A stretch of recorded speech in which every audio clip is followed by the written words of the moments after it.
And we are live. So, I haven't posted in a while. And I'm not really going to say sorry to anybody for it because I don't think anybody really cared or noticed. But also, it doesn't matter. Even if I had millions of fans, I don't give a shit. If I don't post a video, I don't post a video. Got my reasons for it. Basically, it would probably just be me, well, not giving any fucks. Anyways, so I'm going to check my Facebook. And I was going to start checking Twitter, but I don't remember a Twitter account, so I can't check what's trending. So I'm just gonna Google search trending, see what we come up with. I'm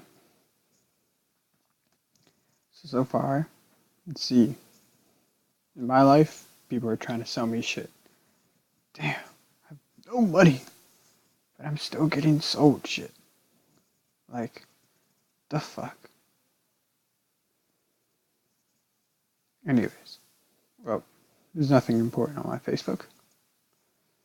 Now, let's check what's trending. Just like Reddit trending. There's a fucking place called what'strending.com. Alright, let's see.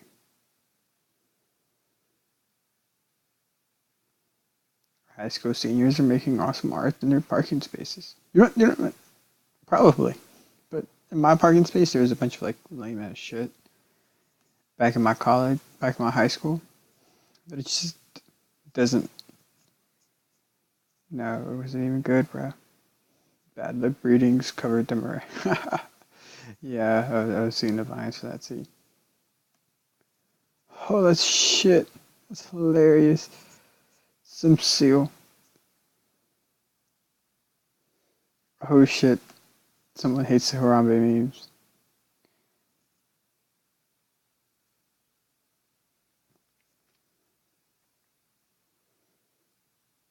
Wow. There's apparently porn sites are trying to do something. When porn sites try to do something, it's never good. Like you don't like new porn site changes. No one does.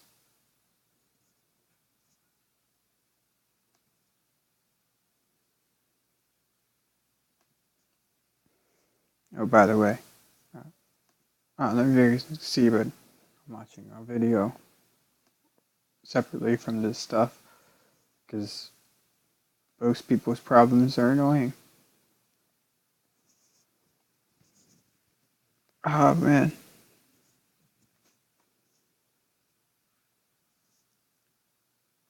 I don't understand this trending stuff.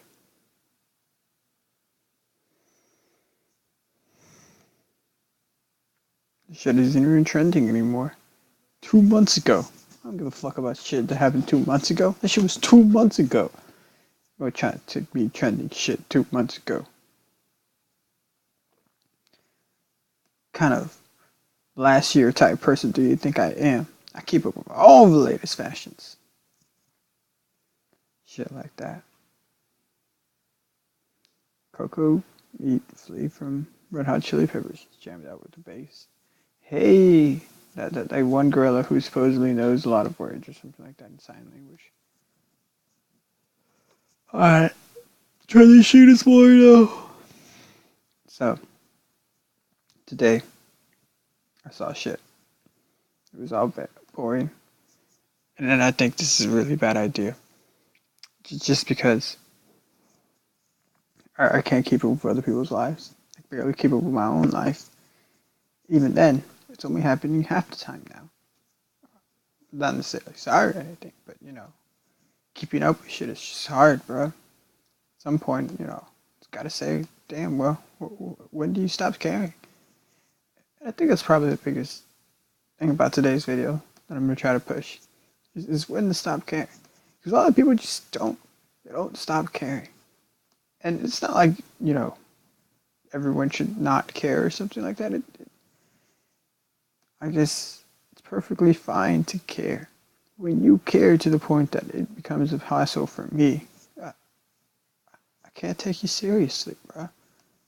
You you care for my sake more than I care for my own sake. And it's like, bruh, I get it, I get it. You want peace and shit like that. But just because you want it doesn't mean I want it. Shit doesn't mean anyone else wants it, you know what I mean? Sometimes, you just gotta let people be stupid and do the stupid things that they want to do. It's not like you can really stop them. The only way to stop them was to be to actually kill them, in which case you're the stupider person for killing somebody like that. For a reason like that. It's just one of those things where it's the sad reality of life is that, well, people are stupid. Not everyone's a fucking snowflake or something like that. Uh, People, there are people out there with legitimate problems and issues that, well, everyone else doesn't really might not even have to deal with, bro. And it's shit like that, like, or look at shit like that, and I'm just, I don't know. I guess it humbles me because it reminds me, a lot of people might have it a lot worse than I do. And there's that damn thing I can do about it or that I'm doing about it. So, you should probably stop bitching and start at least trying to help those who have it worse than me. I don't have to completely, I guess, lay down everything for Jesus on that one or anything. Because there's not much I can do in those situations, you know what I mean? But at the same time, it's not like I'm not going to try. Shit, in a sense, it's not like I'm not going to try to do everything but Jesus like that. It's just one of those things where it's understandable if I fail. And I think, accepting failure is probably one of the biggest things people should learn is how to take failure well. It should be mandatorily taught in schools, taking failure well. You should have failure taking classes that help you take failure well. You can't pass the class with an A, period. So all those overachievers who think that they're going to get an A in every class, they get a nice dose of reality. I remember I had a teacher once who didn't believe in giving out hundreds like that. So he didn't give me a grade respective to the amount of work that I was doing. And so therefore, it was the only teacher that I didn't get 100 in my classes. But apart from making me mad, because I felt like I rightly deserved 100, or at least, a higher grade than I had received, he was the teacher, bro. He made my grade final, and I couldn't do shit about it. And it was that kind of humblingness that, that failure doesn't actually merit who I am as a person or anything about me. It's just literally based on his criteria and what he thinks perfection should be. And so I don't know. I guess I got humbled in that sense. And so, as I said, learn to take failure as well. Because when you can't take a failure and failure comes, it's going to destroy you. Doesn't matter what you failed at. It could be a little fail or a big fail. But if you can't take that failure,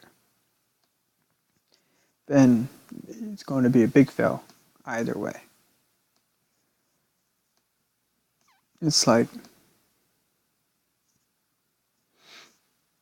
it's automatically going to affect you completely and whole. It's just gonna fuck you over, bro. And only because you can't take the failure. Like, it's kind of like you know, whatever it is that you fail at, it can't really be worse than failing at life. You know what I mean? Because if you failed at life, you'd be dead. In which case, then your problems are mute. You know, it's no apparent what the hell kind of problem you'd be in because you're dead. Yeah, we get it now. You're dead, but at the same time, well, you are dead. Therefore, makes no sense for failure or any of that shit to be, well, for you to have any true problems or weights and measures of shit like that. Like, you won't give a fuck. You're dead. That's the point. But at the same time, if you fail, like, I don't know, really important game and you missed a shot or something like that, that shit don't matter, nigga. That's literally a game. And if the people around you can't take that shit as lightly as they should, I remember, like, when I was doing swimming and shit, every single time I didn't make, like, top 5 or top 6, or I didn't even rank at all or something like that, or I didn't even just didn't meet my own personal record. I was mad, but at the same time, it didn't, like, destroy my day. Now, technically, swimming isn't my life, so it's, and sports aren't my life. But for, like, video games, for example, since I'm a gamer, I'm an avid gamer, and I scream that shit, like, I scream it from the rooftops, bro. I love video games. But even in a video game that I'd be playing for months or something like that, like my Fallout, my beloved Fallout, even in my beloved Fallout, I don't get mad like that. I mean, one, it's one of those games where you're either expected to die just because of a random generated shit, or you're just overpowered to die. In which case, the problems that you're technically having are, apparent again. They don't really exist like that, considering that you don't have it like that. So, in that game, failure isn't met with, some straight hardline criticism like, damn, I can't believe you failed like that. Even in games like, Call of Duty and shit like that. Failure isn't something that's just completely... Well, I think all video games, in a sense, promote this idea that I'm trying to say. Failure is alright. I know there are certain video games where there are speed runs to see if you can do it, and there's even achievements for doing it without dying completely. But every single video game has one thing in common, which is, or at least this one thing in common, which is the restart. Every last one of them. There's some of them that even play with it in a completely weird twist, kind of like Dark Souls, and how it uses the fact that you restarted as a measure of how much you failed. You died, is what it says to you. Not, game over, you fail at life. No, it's you died. Like, it's going to happen again, and you know it will. And so, it's shit like that, like, in video games, failure is not only accepted, but it's expected. You are meant to die. In part by the developers who want you to at least have a challenge in the games you're playing, and as well by the producers from the original arcade games, which, needed you to lose so that you could put more quarters into the machine, so that can make more money. In part, it is those things that make you dying a necessity for video games to be a feasible, I guess what you would call it, a feasible enterprise. But apart from those necessities, all games, you know, have a death. And they're, you know, well, I guess you don't know. But what happens is, like, in the advent of console gaming, that whole idea of dying no longer was necessary, and yet it was still there. It was still a fundamental um, part of gaming.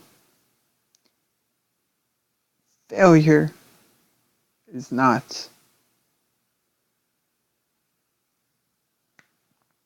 it's not the end. You know, you may fall down, but you can just as right get back up again. If you can't get back up again, you can be helped up, bruh. As long as you're not dead, there is still always chance for mercy. At least that's what God says, right? You don't believe in Him, then what do you believe in, right? Anyways, the night ranter out.